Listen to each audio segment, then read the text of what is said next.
Welcome to Association Edge, brought to you by Kelly Dando Consulting. Here we share practical advice, smart strategies, and proven tips for leading boards, managing associations, and growing stronger organizations. Whether you're a board member, a volunteer, or an association professional, you'll find insights to help you lead with confidence and make an impact. This is your edge in association management. Let's get started. Welcome to episode 2 of Team Talk Tuesday. Today we have Jamie, Emily, and myself, Kelly. And today's topic is going to be technology and platforms. So we're going to be talking about the platforms that we use to make administrative work easier and board work easier. So before we start, I want to give the disclaimer that we are not in any sort of relationship with any of these platforms that we mention other than being users. We are not paid to suggest their platforms. We do not have any sort of compensation from that. And I will give the disclaimer that oftentimes we use a platform for years and we find out they go up on fees or we have an issue happen and we no longer recommend that platform. That's the beauty of not having a deal with any of these technology companies, is we are not held to the fire to use them. So what we're suggesting is simply what works best for us and for our clients. So I'd like today to talk about document storage, how we make boards more efficient and effective using technology, how we do email marketing, how we do event registration, as well as CRMs that Jamie and I are actually in the process of testing for a client. So why don't we start with document storage? So Jamie and Emily, if you all want to start talking about our document storage, currently is Ignite. And I am a big fan of Ignite. I have used them for years. Previously, I've used Box and Dropbox, but I feel like the security that Ignite offers our clients and the way we use it is so beneficial. So do you all want to start with how we use it? Yeah, I mean, we are using it for almost all of the chapters that we have. Actually, we're using it for all of the chapters that we manage, and it's easily accessible by us that we can get into really easily, but also for our volunteers, which is really huge when we're asking them to help manage their documents and their data. Yeah, so we use it a lot. So the boards, can turn over year after year. It allows them to upload all of their documents from throughout the year. Everything's very organized into folders in Ignite. Board members can have access to certain folders if we just want, certain committees to have access. So it's a really easy platform to use, and I think it helps a lot just to have all the history in there from past years too. Yes, the continuity for board members I think is really important, and you can set up Ignite in many different ways, but the way we have it set up is every board member is added, and then after a year their access expires, and then we can go in and add them. There are easy ways to add them. I really appreciate the fact that you can have people upload things to a folder and they can't see everything that's in there. So an example of that would be for regional conferences. Dawn on our team uses it to get presentations. So we would not want people to see the presentations before they're actually given. And so we can send that out and those large files can be uploaded. And it's very effective in us collecting files and managing what we've got for clients. So I think the key takeaway is if you are a board or an association, you need to streamline your document storage. You need to have it and have it accessible. We have in years past not made it accessible to board members. It has always been there, and we have found that board members want access. They want to be able to upload documents. Emily, tell me how you're using it for photos even. Yeah, so at the regional conferences they use it, but even just for local events, members can upload photos to Ignite in a photo setting, and then I can put them on social media. That makes it easy. We've used them for newsletters. It's nice too when, if it's like the 5-year anniversary of something, you've got the history of the photos from the past 5 years of golf tournaments. So we did one where we put different photos in from past years to celebrate, which was fun. So there's really all kinds of uses for it. Yeah, that's a really good point for being able to save the photos, because so often we are just emailed photos and then it's in the inbox. and then Yeah. you have to search for it. So that's such a good idea. I'm going to start implementing that. Yeah. Well, we use different platforms too. Like some chapters use Flickr. Some clients, we've tried a new platform where members can upload their photos. And all of those are great, but I like to house the main photos in one place, once again, for continuity. So if something ever happens to our Flickr page, we have those. So I think that's in general a good practice. So let's talk about email marketing. So what are you all seeing at your clients for email marketing? Emily, you want to start with you? Yeah, sure. So we use Constant Contact for a lot of the clients. And it's an email marketing system. We have, flyers and photos of the events in there, what's upcoming. They can register through the email platform. And then it's really helpful to be able to see data so we can see the click and open rate of different, events, not only the events, but the emails that go out as well, which is helpful.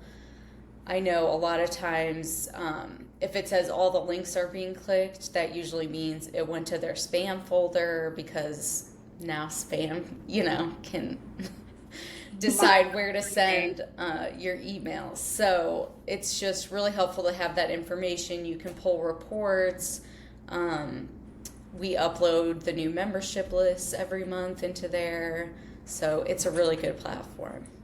Segmenting segmenting members and donors actually is a really good use for using constant contact. Yeah, and our team uses multiple platforms. So we use MailChimp, Constant Contact. I think the key is you need to be doing more than sending emails out through Outlook. We took over one association and they weren't even blind carbon copying members. They were just sending out a mass email through Microsoft, and there might be a time and a place for that, not showing everyone's email address, but sending out emails through Outlook. But I think it's so much better to have a platform that tracks. How do you know if your marketing efforts are effective if you're not seeing how many people are reading it? Right. So any other platforms you all like? I mean, Jamie and I, and even Emily, we use other platforms where it's all encompassing, and we'll talk about that later, CRMs that have it. But I do think that the paid version of MailChimp and the paid version of Constant Contact are all good options for email marketing. Anything else Definitely. you would like to add? No, I think they both offer a lot of similar perks and benefits. Constant Contact is the one I'm just in more. Yeah, most of our clients use Constant Contact at this point. So now let's talk about event registration, our favorite topic. So some of our clients will use the National Association if they have their own database. We have clients that use Star Chapter. We have clients that use Wild Apricot. And then we even have a separate website that we're doing registrations for. So for those associations that have to go outside of a CRM, what is your favorite platform for events? I will start. I really enjoy using AdMe. I think it is very easy to use. You can create an event in less than 5 minutes, and it's pretty step by step, tells you what you need to do. And once it's set up, it's just a link that you would use in a MailChimp or a Constant Contact or even on a link. And it tracks in real time the people as they're signing up. And it's really easy for you to be able to see, how many people you have at this point, but also our board members can get in there and also see where they're at without having to reach out to an admin every time. That's so helpful for them to be able to access it, for Yes. board members to be able to access it at any time. Yeah. And we all love the name tags. Yeah, I was going to say, we almost forgot the most important part of AdMe. Right. So AdMe has a feature where we can print name tags. The bane of our existence for every association is name tags. And we use different platforms at different associations. So we have an on-demand name tag printing system for one client. I think it all comes down to budget, right? Everything we do comes down to budget. But I think my favorite part about AdMe is what Jamie already mentioned, which is how easy it is for volunteers. So I have volunteers that can go in and print their own name tags. They can see who's registered. There's a lot of power with codes, different levels of signing up. It is one of our favorite platforms. We've tested a lot over the years. And ADME has really worked with us. We've said, hey, we need this, and ADME adds it. So I think that that's probably why it's our favorite platform, is it gives us exactly what we need for events. And they look nice. I mean, that's the thing. You click on a link and you want it to look nice and professional, and they do. So I think that having the tie-in for board use actually goes great with our next topic, which is what technology do we use to manage boards? So the reality is that board members want board meetings on their calendar. We have the request all the time for sending out Outlook requests for calendars for dates of meetings. Let's talk about that. So let's start with Outlook. How do the two of you use Outlook in managing boards, committees, and members? I still use it for just about everything.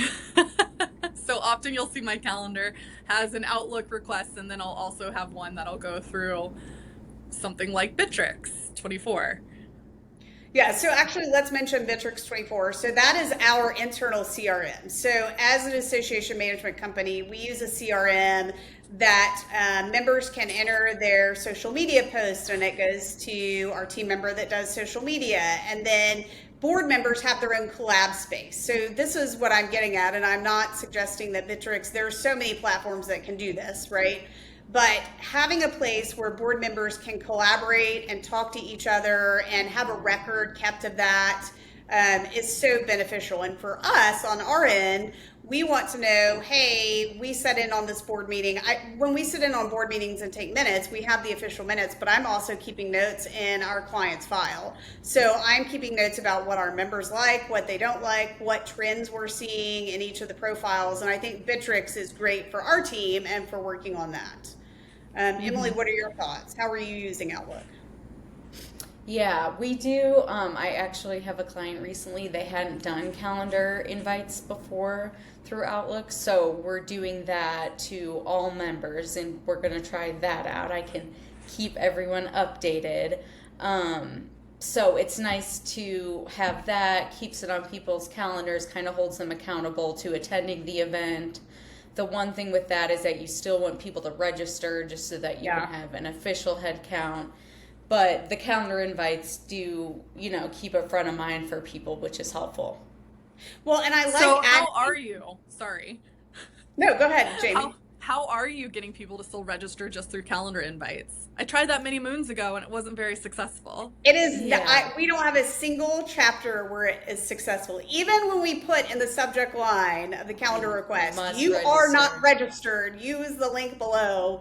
They're still not registering. So I really like platforms like AdMe because it sends them the calendar request that they can add to their own calendar. Add it to their.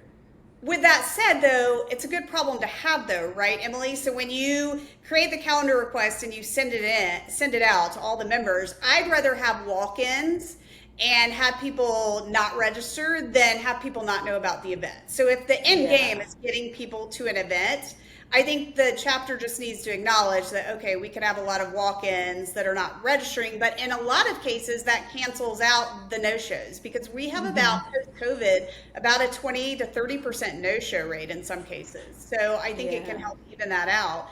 I think that every board meeting should be on an Outlook calendar. And I think Jamie and Emily would agree on this. Planning our board meetings out for the year is so much better for our executives. So if a board can meet and say, hey, we're going to meet on the first Thursday, whatever that is, the second Thursday of every month at this time, maybe we do half in person, half virtual to make it easy. That having those set ahead of time is incredibly beneficial. What do you all think about that? 100% agree.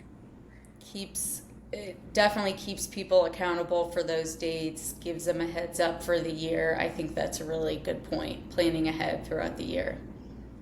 Yes, and even if we have events for the year, some of our chapters will send out placeholders for the calendar request for the year.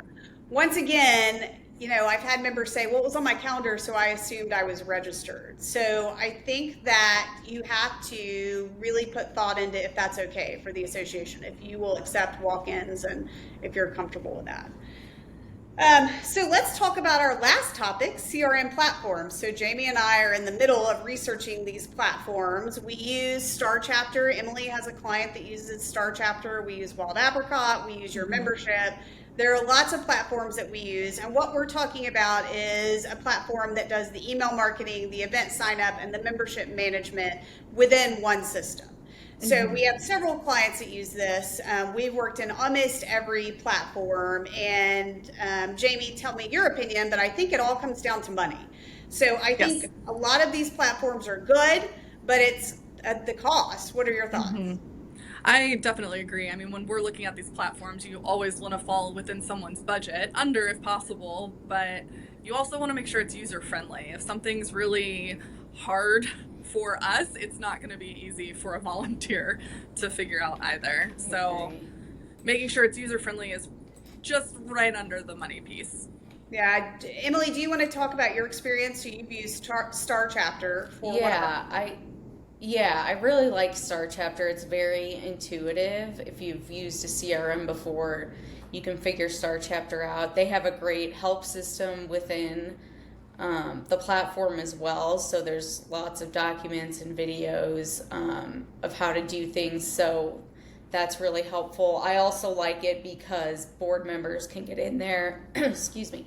It's easy for them to use as well, but it just makes pulling reports easy. The financial portion's easy to work with as well. So I really like that platform. I would suggest it. We do love clean data. Yes. So when a chapter is looking at embarking on this, or one of our associations or nonprofits, one of the first things we look at is, of course, number one, their budget.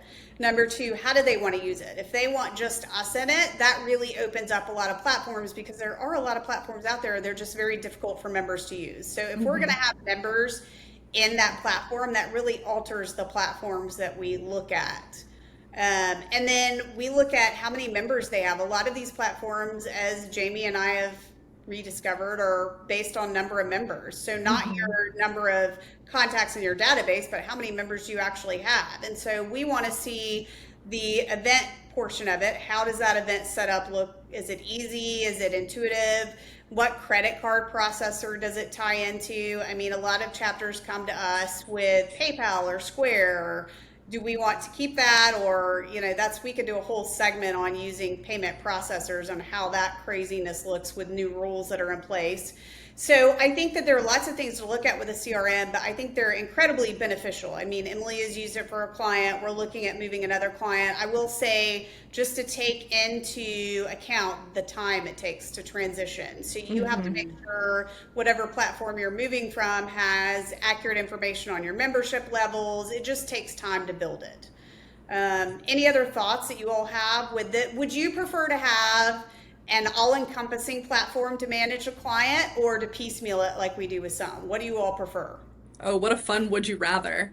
I would, of course, like one altogether. Yeah, same.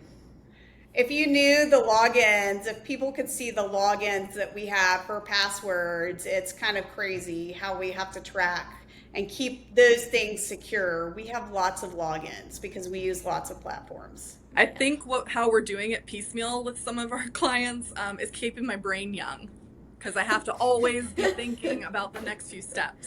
So I'm playing 3D chess over here. Yeah. Well, and technology always evolves. So we look at something this year, we might not find exactly what we want, but we look in 6 months and we're like, oh, this is a prime example is the name tag printing. We found one company that can manage continuing education and name tag printing. Now there are several out there. There were not 5 years ago. And from when I first started in association management 20 years ago, it was a struggle to find an affordable CRM, and now there are lots. I mean, Jamie and I tested Glue Up. We really like Glue Up. We've used Wild Apricot. We've tested a bunch of really cool platforms recently. Some of them are vastly, they're expensive. Some of them are quite reasonable for what you get. Star Chapter is one of those where I felt like that was reasonable pricing for the benefit that you get. Any final thoughts on technology before we wrap up our second episode? We'd be lost without it. Yes. We would. We use it so much that it's sometimes troubling. The one thing we didn't talk about that we're using, by the way, ChatGPT. Let's talk about how we're using AI Do you all want to do a quick coverage of what we use AI for in our world? I think y'all will laugh when I tell you what I use AI for the most for my Let's hear work, it. and it's subject headers. Yeah. Like, Oh, I'm that's so okay. tired of reading the same subject headers. Yes. So That's great use. that is Yeah, what I that's a use it for, like, really 90% of the time. That's a really good use. So I will say a funny story. So I have the paid version of Chat, and we've tested all of them. We've tested Bard, we've tested, and I'll use different platforms. Emily brought one to me. What was the one you had brought? Proximity. That Yeah. a lot of our members are talking about. I tested it. I just didn't find the same results as ChatGPT, but I think that's because I've trained ChatGPT so well. But Natalie on our team has the free version. I had the paid version, and we put the same prompts in just to see what it would say. And I have to tell you, the paid version is way better than the free version. I got some really good answers. Natalie did not. And we didn't realize that until after we tested that system. But I think that we're using it and often in a lot of cases to analyze things that we have going on. Yeah. What are patterns we're picking up on? Yeah. Trends that we're seeing in different regions, particularly because a lot of our clients revolve around construction. So what are we seeing for trends for spending, for projects, that sort of thing? Yeah. And I'm just I over think- here with my email subjects. Well, we've also used it recently. Social media too. We use it a lot for social media posts. When Emily Yeah. was at a conference and she needed a quick post, what do? I put it in. Now I reword it a lot of times, and Yeah, I me too. prompts. So sometimes it takes multiple prompts, but we're using it to get ideas. I think that's the biggest thing, is it's helping us with ideas, with topics. Yeah. Things like that. So I'm so glad we got to cover this topic. This is one of my favorite topics in association management. So I hope everyone enjoyed hearing about this. Please leave us comments. Tell us what you think about our platforms. If you have other platforms you know about, please suggest them. Let us know. Yeah. We have tried a lot that we didn't even mention today. Some have gone well, some not so well. But just a reminder with that disclaimer, we are never paid to do these things that we talk about and do. So that is something that's very important to me. So if you all have any comments or feedback, please let us know. We look forward to seeing you on episode 3. Thanks, everybody.